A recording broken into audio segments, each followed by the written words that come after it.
There must be some kind of way out of here, said the Joker to the thief. There's too much confusion. I can't get no relief. There must be some kind of way out of here, said the Joker to the thief. We have to identify the parasite psychopaths that have given themselves the power to create money out of nothing. But that money doesn't have any real value till they convince us to borrow it. Then they get us into debt and take over the planet. Solari.com is the amazing investment and / news site and so much more. Solari.com, SOLARI.com. Catherine Austin Fitz is our gracious guest, a very busy lady, spending time with us today. We appreciate her coming on. Okay, you got cut off by the break, and you were getting into where all this is going, what these people are doing, the police state grid they're setting up, the magnitude of Bankstergate, and you very astutely, people said, well, wait, Obama's been in office less than a year, right at a year next week. How can she say this administration for a year and a half? But all of my expert guests said that the last 6 months or so of Bush's reign, the power was fully given over to the Federal Reserve, to the banks, and that you had total fusion and coordination between the Bush bankers and the Obama bankers. This is completely bipartisan. I mean, yes. This is people who believe in freedom against people who don't. And it's got nothing to do with those kind of party lines. So this is totally bipartisan. And in fact, if you look at the people who've, stayed between the Clinton administration and the Bush administration, or then held over between the Bush administration, at a deeper level, it's the same team. So this is not, two-party system is the one, it's the party of just us.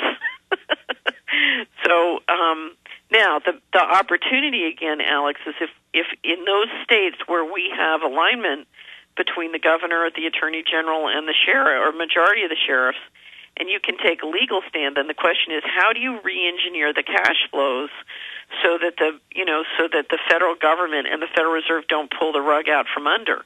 And so there has to be an economic plan that has to deal with all the money we're sending to Washington and all the money we're getting back. And the reality is, I think there are very powerful legal arguments that say, at a state or local level, you can assert common law right of offset for all the money that's been stolen, all the money that's missing, escrow federal taxes, and say, something, don't send any money, we'll pay our own stuff here, and literally take control of the cash flows.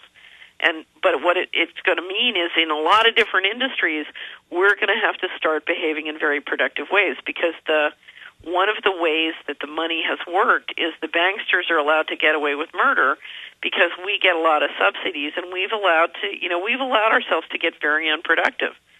So we have, for example, a whole local medical community and infrastructure in every one of our places and state that is used to it's got a very high-cost infrastructure. So we're all going to have to organize and change.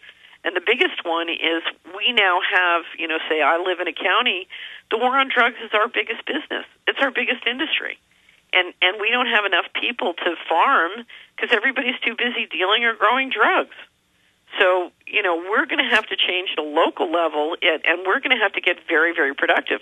Now, if we're willing to do that, we can absolutely turn around the economic spiral, because it's small business that creates jobs, and at some point, prisons and drug dealing is not something that makes a nation great. The parasite change too. The parasite economy is killing the host. Yep. Yeah. Well, it's more than It is now eating through a great deal of muscle, and we have another year or 2 or 3 to make this change. But if we don't make it in a year or 2 or 3, then we are really, we will have gone across into the abyss. So we have a period now, and it's all going to come down to the state and local governments whether we can get a turn. And my guess is, in some places you can, and some you can't. You and I are both speaking. I'm in Tennessee, you're in Texas. We're in states where the governors have played a leadership role in the 10th Amendment, and there are a lot of sheriffs, and there's a lot of infrastructure.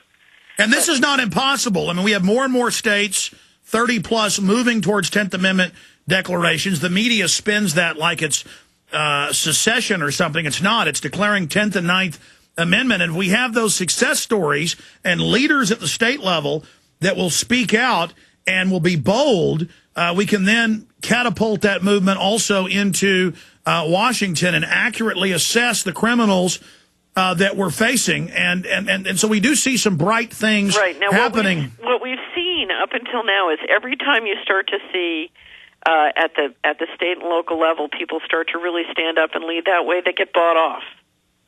You know, the banksters are willing to throw an awful lot of money to buy a leader off. Or their girlfriend. Right. You know, they play the control file, they play the dirty trick, they play the entrapment.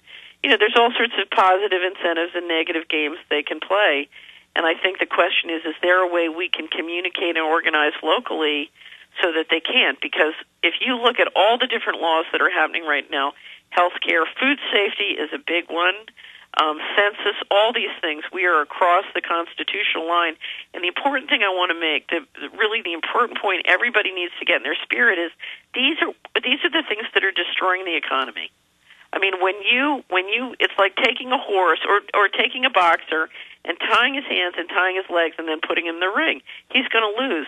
So when you make this many rules and you overlay this much expense on small business, you kill the heart of the economy. And so all of this stuff is what's killing the economy. You turn that around and you can unleash incredible wealth. Let me give you a perfect example. Do you know who is the number one provider of services to the food stamp program in this country, Alex? Yes, it's offshore central banks. It's J.P. Morgan Chase, and they outsource the data servicing to India, which means in Tennessee, which is one of the states where they provide the services, we now have 20% of our population on food stamps. Okay, so more than 1 million people on food stamps. And those people, many of them get unemployment checks or welfare checks. They get food stamps, and they sit around and we pay them not to work. Meantime, we have beaucoup, beautiful farmland. You know, the farmers can't find labor. Everybody's too busy, you know, dealing drugs or, you know, being on whatever government subsidy. And we've got the big agribusiness moving down into Latin America, controlling the agriculture, you know, shipping the food in. It's highly processed. It makes us sick. That's part of the healthcare problem. And so, and J.P. Morgan Chase is doing the servicing work. And the theory is that we can pay somebody in India or in Latin America to do something that the people who are getting those food stamps could do here. And it's cheaper to pay them not to work and then pay somebody else in Latin America to do the farming and somebody in Asia to do the data servicing. And that's just not true. The numbers don't add up. And that's why if the state and local players can sit down and say, okay, how could we re-engineer this, move all those jobs back to our state, do this on an economic basis, where is the opportunity to create lots more cash flows into the local small businesses, lots more equity, lots more skills, lots more knowledge. You know, it's all there, but you're going to have to deal with, okay, we can't let the feds have control because they're literally draining our lifebloods. It's like a vampire. Well, I think the number one mission is to continue to point out they're criminals out in the open who won't say where trillions of dollars went, and then we find out it went to them personally, and they ordered the holding companies that they laundered the money through, like AIG, to not, in federal filings, tell the feds or the public that the very bankers running policy and government were the ones that were getting the money. I mean, a 5-year-old can understand that basic fraud. And the fact that we do hear talk of indictment on MSNBC, and we do even see Ed Schultz saying, man, Obama's really bad. What about the Obama hoax? I mean, obviously, it's all dog and pony show. Obviously, you know, 8 years of Bush, people figure out he's a fraud, the new savior. He's just meant to con people long enough for them to get their agenda through. Then Glenn Beck's organizing the right wing to get Republicans back in. The reality is the change we're talking about cannot be engineered at Washington. Alex, no, I know, but we need to discredit Washington, is what I'm saying, what? so that people will accept the states taking back over. You've got to make the changes because the reengineering that has to happen in Austin, Texas, is totally different than the reengineering that has to happen in Hickory Valley, Tennessee. And so there's got to be a fundamental economic change bottom up. Okay, here's an example. In Austin, they spend $170 million on the buses that 1% of Austin uses, and they spend $70 million on the roads. I mean, Austin is run by, they're not liberals, they're a bunch of criminals that openly rob and steal everything, steal property. I mean, everywhere I go, it's just crooks running everything. Right, and you know why? Because we have created a financial mechanism that would allow us to borrow massive amounts of money globally. And so we've had massive amounts of money, and as long as the criminals could engineer that subsidy, this could keep going, and they could offer more money at cheaper prices, and we've been willing to go along with that. Now, do you remember my red button story? Yes, but you recap it. Okay.